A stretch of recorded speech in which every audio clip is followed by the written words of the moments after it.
Okay, so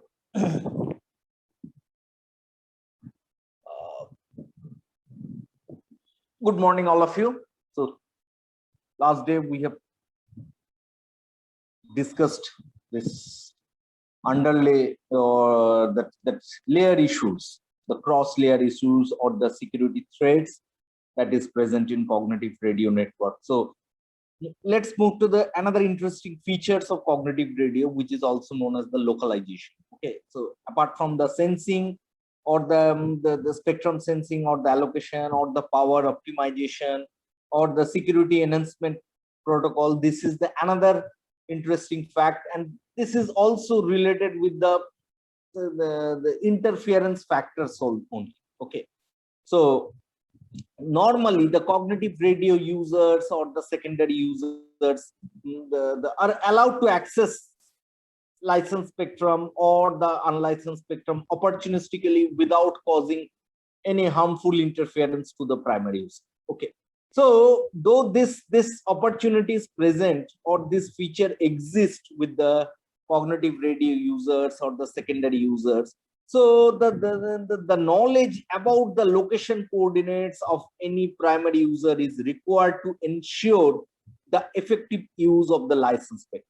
Okay, so it's very important to know where the primary user is presently located.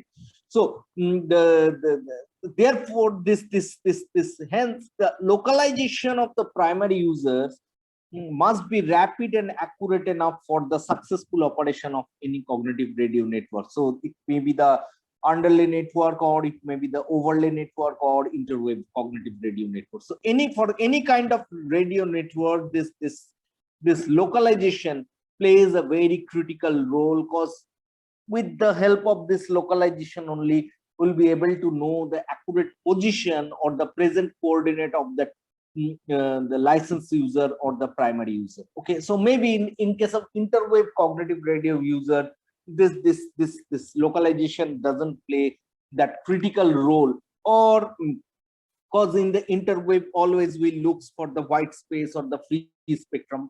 However, the most of the time, means if the primary user comes back within the network, so therefore in the background you have to perform that localization task for the interwave cognitive radio users also. Okay, and in the other case, and or if you consider the other types of user like the underlay users or the overlay users, for them this localization is the part and parcel of the radio network activity. Okay, because in case of the underlay cognitive radio user basically operates in the licensed spectrum simultaneously with any other primary in the user or the licensed user. Therefore, in case of underlay cognitive radio user establishment, this localization plays a very critical or tricky role.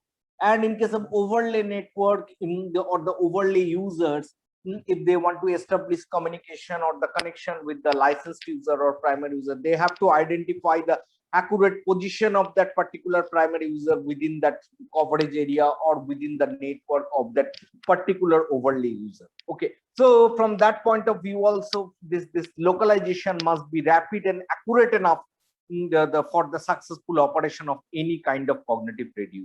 Okay, so but this localization issue is in cognitive radio network is little bit different from the localization of any other application. If you consider like the wireless sensor network, global positioning system, GPS, in GPS also we perform this localization. Even in sensor networks also we perform this localization. But everywhere the process or the scheme or the actual objective is little bit different. In case of CR, it's completely different, because in the others that we are talking about or considering, like sensing network or the global positioning system, everything operates on the unlicensed spectrum band only. Okay, all these things operates only in the ISM band. Means sensor network operates in the ISM band, and for GPS there is a dedicated the spectrum band has been allocated, like 4-6 gigahertz or 10-11-14 gigahertz, or the higher spectrum band, that is 20-30 gigahertz. Okay, so if you see the concept of localization for cognitive radio, it is completely different. For cognitive radio, the simultaneous usage concept or the presence of primary user is very important, because the cognitive radio may operate on that particular spectrum at any time of any point of time. Okay, that's why it's very different and very important from the cognitive radio point of view. So a cognitive radio user can estimate the unknown location by detecting the transmitted signal from the primary user. Okay, so this is the SNR based or the RSSI based the localization. Okay, so the locating the unknown position or the locating the unknown the area of the cognitive radio. So this if they the work or perform this localization based on the received signal from the transmitted, which has been transmitted by any primary user, then that particular type of localization has been considered as a SNR or RSSI based localization. Okay, so this localization scheme may be classified into two broad categories, and the first one is the range based localization and the second one is the range free localization. Okay, so the range free localization scheme only depends on the connectivity information between the nodes for localization without any extra hardware support. Okay, remember, localization scheme we have classified into two types. First one is the range based and second one is the range free localization. In case of range free localization scheme, only depends on the connectivity information between the nodes for localization without any extra hardware support. Okay, no extra hardware is required. Only connectivity information means based on the received signal strength. Means there is a transmitter is there and there is a receiver, cognitive receiver and primary user transmitter. Primary user transmitter transmitted something and cognitive radio receiver received something, and based on that received signal strength, based on that the SNR value or the RSSI value, the whole process could be done. Okay, no extra hardware, nothing will be required. Okay, so this scheme is very simple to implement with minimum energy consumption, but it is not the preferred technique due to the poor localization accuracy. Okay, this is not the preferred technique because the localization accuracy or the accuracy of localization is very, very low or very poor.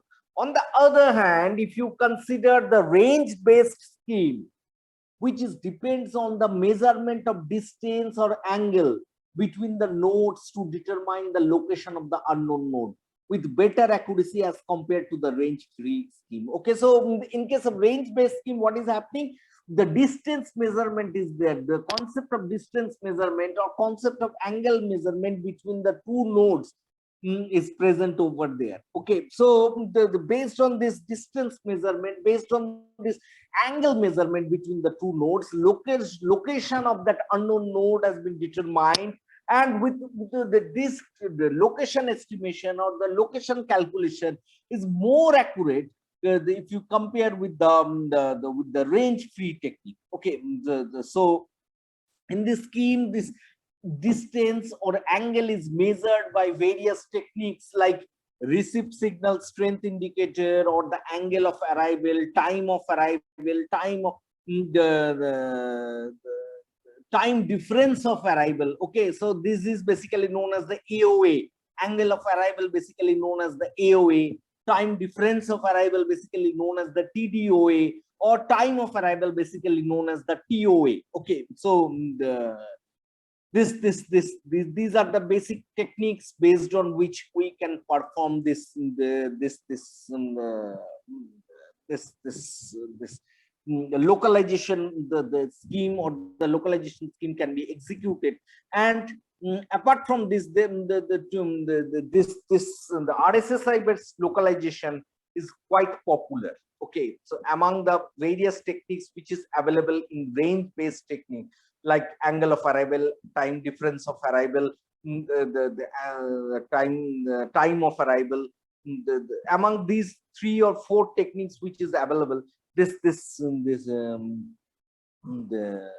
this RSSI based technique is the quite popular or little bit popular. So this RSSI based localization may be very sensitive to the ambient condition changes, which reduces the detection accuracy. Okay, so this is the drawback of the RSSI based localization. In the later parts, we will discuss how to overcome this drawback, because our the focus of this the localization scheme will be based on this RSSI based localization or the received signal strength based the localization. Okay, so therefore to improve the localization accuracy or the RSSI based localization accuracy, we can consider collaborative localization scheme. Okay, the scheme name is the collaborative localization. The objective of introduction of this collaborative localization is to overcome the drawbacks of the RSSI based localization. To overcome the drawbacks of the RSSI based localization, because the RSSI based localization is highly sensitive to the ambient condition changes. Okay, so we have considered this collaborative localization scheme. Okay, so the collaborative localization is an anchor-free localization technique where the nodes collaborate with each other to determine the position of the unknown node. So the collaborative, the name itself signifies that instead of performing independent localization operation, together all of us are performing the localization, or within the coverage area or within a single network if more than the one cognitive radio user is present. So all of them are collaborating with each other or sharing some certain level of information to improve the localization accuracy, and that sharing information, based on that shared information, that localization has been performed, that particular localization is basically known as the collaborative localization. Okay, so this collaborative localization, or you may say that RSSI based collaborative localization concept has been introduced to boost or improve the localization accuracy. Okay, so this is the basic things of the localization. Now the objective of the localization is to find accurate physical coordinates of the unknown nodes. Okay, so these coordinates can be either global or relative. So localization is achieved with the help of the anchor nodes, which are either mutually programmed with physical position or using global positioning system. But in cognitive radio concept, we are not supposed to introduce or consider this GPS concept, because cognitive radio basically are the unlicensed user, and we do not pay any subscription fee to consider or to use this GPS coordinates or operate under the GPS the network. Okay, so therefore to perform efficient localization, distance is measured between transmitter and receiver nodes, and then measurement results are correlated with either reference measurement to determine the physical position. Okay. Okay, so with earlier reference measurement, so there is some certain predefined, if you guys remember, the in case of energy detection, for the sensing operation, we have considered some predefined threshold concept. So over here also some earlier reference measurement has been considered, and based on the current measurement or the real-time measurement, that measured value has been compared with the earlier reference measurement. Okay, so in the information about the primary user location coordinate can enhance several capabilities of this cognitive radio network. Okay, so this is the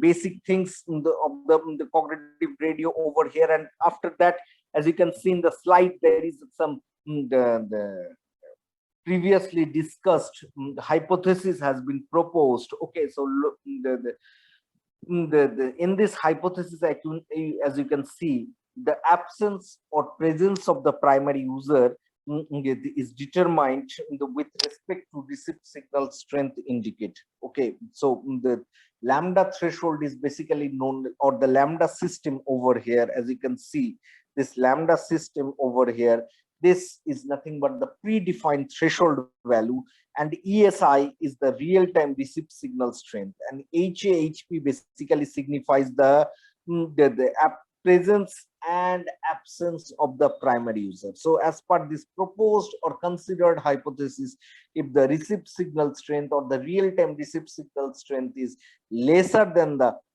predefined threshold, then we can consider that the primary user signal is absent. And whereas if the received signal is greater equal to than the predefined threshold, then we can conclude that that primary user signal is present. And I've, guys remember, I have mentioned or discussed this hypothesis one more time while mentioning the hypothesis for spectrum sensing.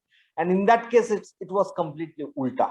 Okay, so in spectrum sensing term, we have considered whenever the signal strength is higher, then we can consider that particular signal strength as a good the signal for the data communication or the cognitive radio communication. Whereas over here, in case of localization hypothesis, we have to consider completely ulta. Why? Let me give you one example. All of you are familiar with the FM broadcasting, or the FM broadcasting radio system. So if you can tune the frequencies manually on your cell phone or some radio, if it is available at your home.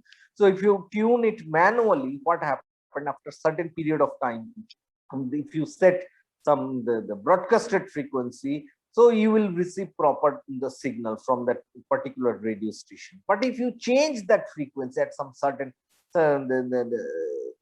up higher side or the lower side, you won't be able to hear anything. Only buzz buzz sound will come, right? So that signifies that if primary transmission is present, and if your device is receiving primary transmission, definitely the signal strength will be good or the signal strength will be higher.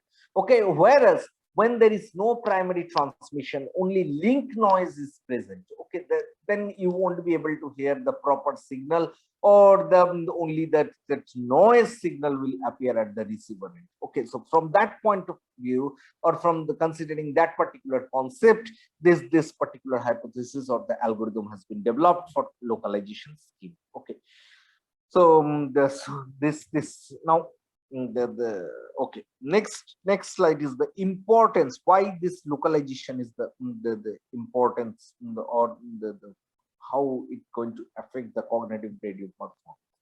So the performance reliability of a cognitive radio receiver depends on the variable level of the noise floor in the selected channel frequency. Okay, so it depends, because this noise floor is completely variable. You cannot predefinedly say that in this geographical area.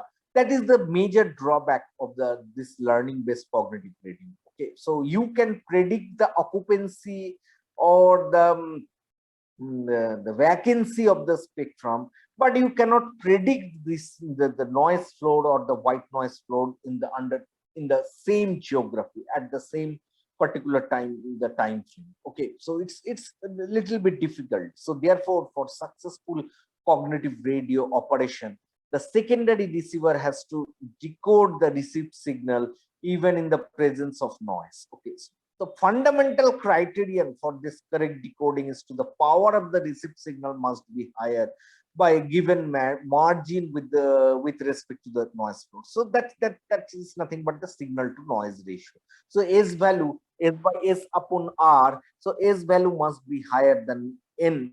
That's why if the S is higher, therefore the SNR value will be higher. So the receiver they will be able to decode that message or the information successfully. Okay, so the minimum separation between the signal power level and the noise power level for the reliable radio performance is as recommended is 18 dB. Okay, so that is the recommendation as per the C.Y. Lee. If you remember, C.Y. Lee, he's the real-time scientist in the communication domain. One book also available on wireless communication, written by C.Y. Lee, and there he's experimentally has clearly proved that for the reliable radio communication, the value should be 18 dB. So, but most of the time, while network designers, they just vary that value in between 16 to 18. That is the reliable SNR range or the reliable signal strength that has been considered. Okay, so this this this this RSS, I think this objective or the importance of this the RSSI the localization in the underlay cognitive radio network or any other cognitive radio network is to keep the interference level at the primary receiver within the predefined tolerance limit. It's very important. Okay, so if you won't be able to locate the position of the primary user, you won't be able to minimize that transmitter power. So based on the localization or based on the accuracy of your detection based by the performing the distance measurement or something, you won't be able to optimize the transmit power.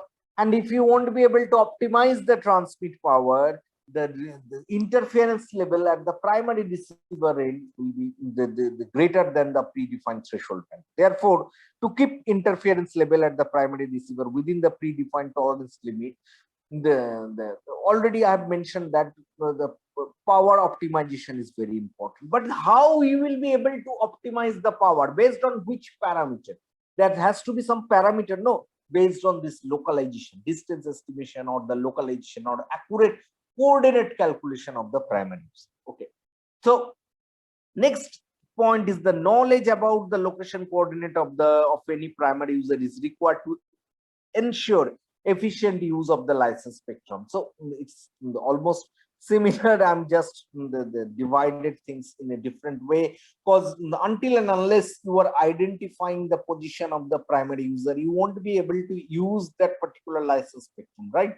Because you know these underlay cognitive radio users basically utilize the partially occupied spectrum. So for it operates in the gray space, mostly in the gray space, not in the black space. So if the primary user is present very close to the primary cognitive transmitter or the cognitive receiver, so in that case there will be a chances of interference. So therefore, before choosing the license spectrum, the knowledge about the location coordinates of that particular primary user is very important. Okay, and definitely the precisely selection of the secondary transmitter power definitely means without performing localization, you won't be able to select the optimum transmission power or optimum secondary transmission power for cognitive radio network operation. Okay, and minimize the probability of the misdetection and the false detection. Hope all of you are familiar with this misdetection and false detection term, right? You guys are familiar with the misdetection, false detection in cognitive radio? Anyone? Sir আরেকবার একটু repeat করবেন? কোনটা? মিসডিটেকশন and false detection কনসেপ্টটা। Okay, so this misdetection and false detection is directly related with the presence and absence of the primary user. Okay, miss মানে হচ্ছে that particular user is present over there, but you are missing the detection scheme or the localization.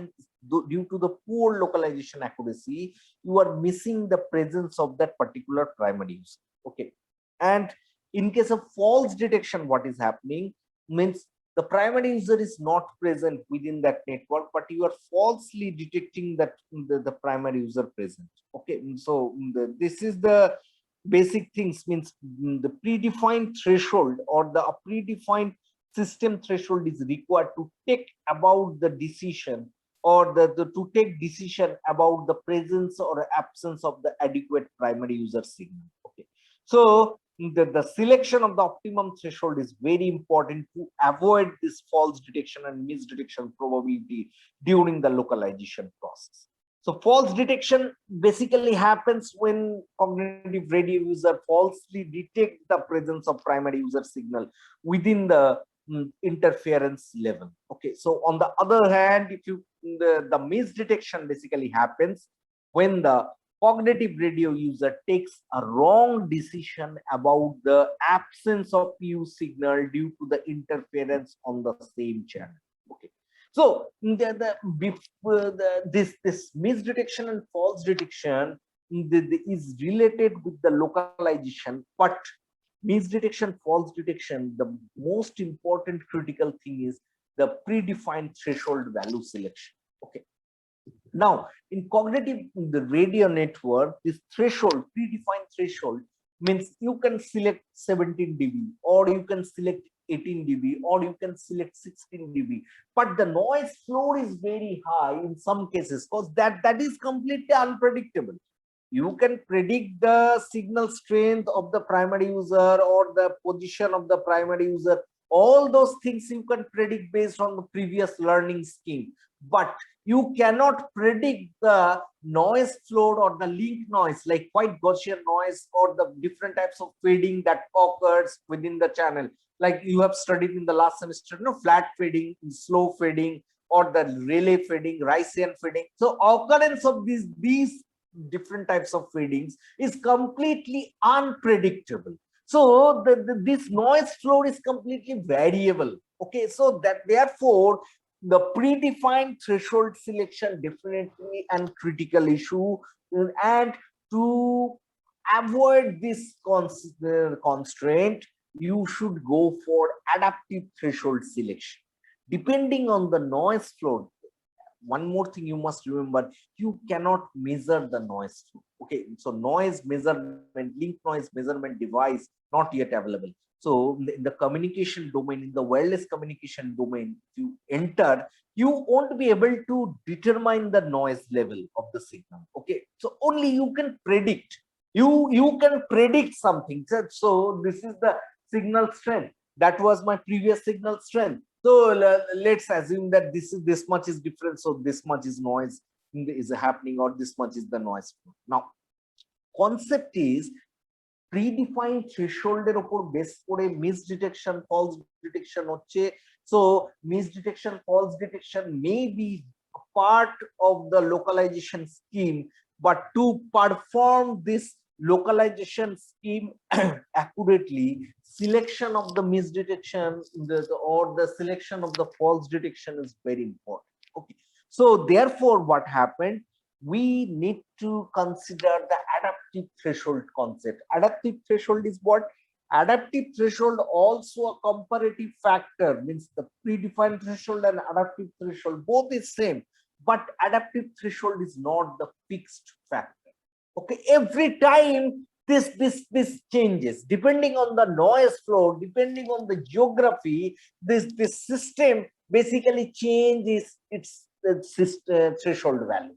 And though it's changing the threshold value, the occurrence or the probability of occurrence of this misdetection, false detection start decreasing or reducing.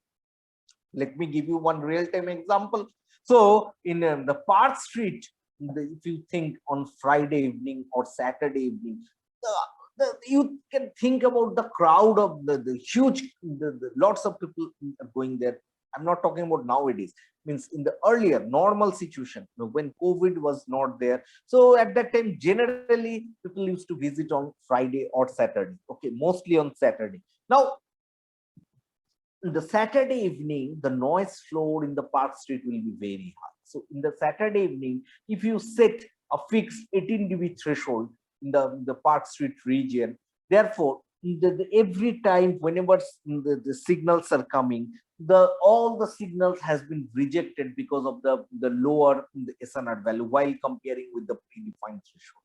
So every time this misdetection is happening, because primary user is present, but because of the noise floor, the signal strength is very, very low, and the comparator is missing the presence of primary user because of the poor signal strength or because of the poor incoming signal strength. Whereas if you go for this adaptive threshold concept, what will happen?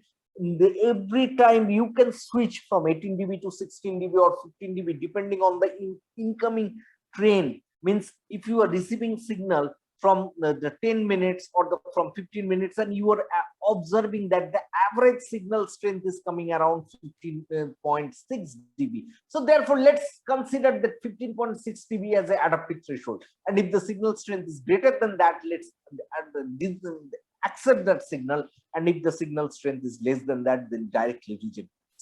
Okay, so that is the concept of the adaptive threshold. And by introducing or by applying this adaptive threshold concept, we can minimize, we cannot eliminate, we can minimize this occurrence probability of the misdetection and false detection. Okay, so this false detection arise when the received signal at the radio receiver is affected by the constructive fading, whereas misdetection on the other hand may happen due to the internal noise and the feeding effect. So already you guys are the familiar with this particular the concept. So the one consideration is the minimize both false detection, misdetection probabilities and enhance the successful detection probability. So the precise selection of the system threshold or the adaptive threshold concept. Okay, so this is the only the solution over here we can consider. Okay, and these two graphs you are seeing, no, these are the actual, means based on some the network simulator, we or I have plotted these two graphs or the basic fundamental relationship between the misdetection and the false detection probability. Okay, and one more thing is, you must remember from the graphical representation, if the misdetection probability increases, the at the same time the false detection will be, probability of the false detection will be very less. Okay, or if the false detection probability is increasing, okay, or the probability of detection, or this probability of detection is nothing but the PSD, basically stands for the probability of the successful detection. Okay, so if the probability of successful detection is low, at the same time the false detection probability also very low, and the probability of successful detection, there is the directly proportional relationship with the false detection, whereas the misdetection and the false detection probability, the relationship is the inversely proportional. Okay, so both the things, both the probability factor is the related inversely proportional with each other, and the successful detection and the false detection is the directly proportional with each other. Okay, so system threshold is the significant criterion to execute the localization operation successfully. Okay, so if you consider the localization under the AWGN or the adaptive white Gaussian noise feeding channel condition, so you can consider that zero mean Gaussian random variable with standard deviation as a correction factor to determine the system threshold value. Okay, so based on the two, I haven't worked in the area of the adaptive threshold concept. Okay, so I have worked in the area of the precise threshold determination, and I have developed one mathematical model. Okay, so based on that mathematical model, I have find out one fixed precise threshold value, and based on that the rest of the calculations or the rest of the work I have executed. But the problem is that work I have executed, that work having certain limitations. So anyone in future, if interested in this the domain, the adaptive threshold is still an open area. Okay, because in the fixed threshold domain lots of people have worked already.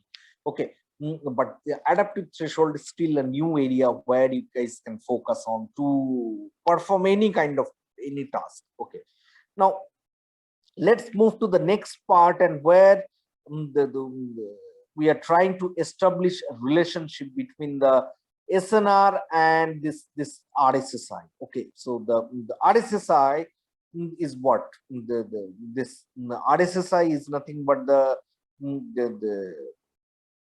decibel milliwatt, the factor, a logarithmic factor of the received signal.